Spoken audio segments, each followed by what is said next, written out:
वणक्कम पूर्वोत्तर Prabhasakshi news network के खास कार्यक्रम में आप सभी का स्वागत है। तमिलनाडु की राजनीति में आज तब नया मोड़ आता दिखा जब मशहूर अभिनेता विजय की पार्टी तमिलगा वेत्तरी कजगम यानी टीवीके का मदुरै में सम्मेलन आयोजित किया गया।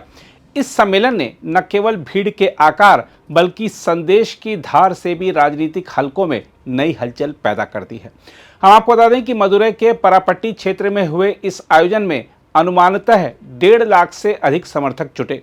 विशाल मंच, चिकित्सा व सुरक्षा प्रबंध, पानी और भोजन की व्यवस्था सब कुछ उस पैमाने पर किया गया जिसने टीवीके को फैन क्लब से व्यवस्थित संगठन में बदलते हुए दिखाया। राजनीति में रैलियों की भीड़ हमेशा वोटों में नहीं बदलती, परंतु इतनी बड़ी संख्या में लोगों का अनुशासित जुटान यह संकेत देता है कि विजय की लोकप्रियता अब सिर्फ पर्दे तक सीमित नहीं रही। विजय का भाषण संक्षिप्त मगर धारदार था। उन्होंने कहा, जंगल में अनेक जानवर होते हैं पर शेर एक ही होता है। यह रूपक सीधा सीधा उन्हें वैकल्पिक नेतृत्व के रूप में प्रस्तुत करता है। उनका जोर अनुशासन, सुरक्षा और भ्रष्टाचार विरोधी राजनीति पर था।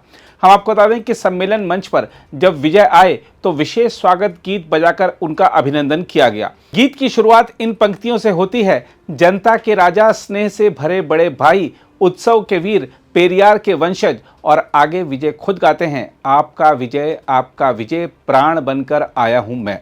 इस गीत को सुनते ही वहां उपस्थित जन समूह गगन भेदी शोर करने लगा। इसी गीत की पृष्ठभूमि में विजय ने सम्मेलन मंच पर रैंप वॉक करते हुए अपनी लोकप्रियता का जलवा भी दिखाया। इसके अलावा पार्टी के अन्य पदाधिकारियों तथा विजय के भाषण पर गौर करें तो संदेश साफ है कि टीवीके किसी बड़े दल से समझौता नहीं करेगी और मुख्यमंत्री पद के उम्मीदवार के रूप में खुद विजय ही सामने होंगे। यह पोजीशनिंग उन्हें डीएमके और एआईडीएमके जैसी पारंपरिक दिग्गजों से अलग करती है। हम आपको बता दें कि टीवीके पार्टी ने पिछले 1 वर्ष में बूथ स्तरीय विस्तार, महिला भागीदारी और युवाओं को जोड़ने पर ध्यान केंद्रित किया है। विजय ने अपने भाषण में भी महिलाओं की सुरक्षा और युवाओं की आकांक्षाओं को केंद्र में रखा। यदि टीवीके अपने फैन बेस को चुनावी कैडर में बदलने में सफल होती है तो तमिलनाडु की चुनावी गणित में बड़ा बदलाव संभव है। हम आपको बता दें कि युवा मतदाताओं के बीच रोजगार, शिक्षा और खासकर नीट परीक्षा का मुद्दा विजय की पकड़ मजबूत करता है। वहीं उनकी पार्टी जिस तरह लगातार महिला सुरक्षा को प्राथमिकता बता रही है, जिससे उन्हें बड़ी संख्या में महिलाओं का समर्थन भी मिल सकता है। साथ ही एंटी डीएमके वोट भी उनके पाले में जा सकता है यदि एआईएडीएमके और बीजेपी का समीकरण कमजोर पड़ता है। तमिलनाडु के चुनावी समीकरण को देखें तो डीएमके अपने संगठित कैडर और वेलफेयर योजनाओं के बल पर अब भी सबसे मजबूत खिलाड़ी है। वहीं विपक्षी एआईएडीएमके व एनडीए का भविष्य अनिश्चित है। यदि टीवीके अलग लड़ती है तो एंटी डीएमके वोटों का बिखराव डीएमके को लाभ पहुंचा सकता है। इसके अलावा अन्य दल जैसे एनटीके और एमएनएम आदि शहरी और मुद्दावादी वोटों में हल्की सेंध लगा सकते हैं, मगर टीवीके का प्रभाव अधिक व्यापक दिखाई देता है। आज टीवीके के सम्मेलन की भीड़ देखने के बाद 3 संभावित परिदृश्य उभर कर आते हैं।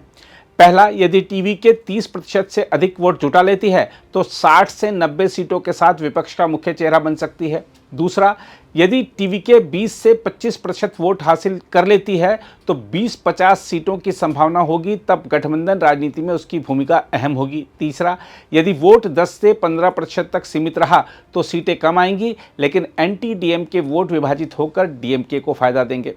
टीवीके के सामने खड़ी चुनौतियों को देखें तो उसे भीड़ को बूथ स्तर के वोट में बदलना होगा।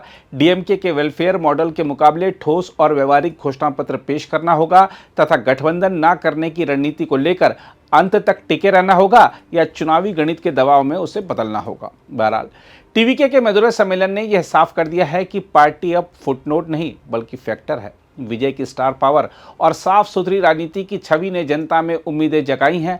अगर पार्टी संगठनात्मक कसौटी पर खरी उतरती है और युवाओं, महिलाओं की आकांक्षाओं को ठोस नीतिगत प्रस्तावों से जोड़ती है तो 2026 विधानसभा चुनाव तमिलनाडु की परंपरागत द्विध्रुवीय राजनीति को बदलते हुए दिख सकते हैं।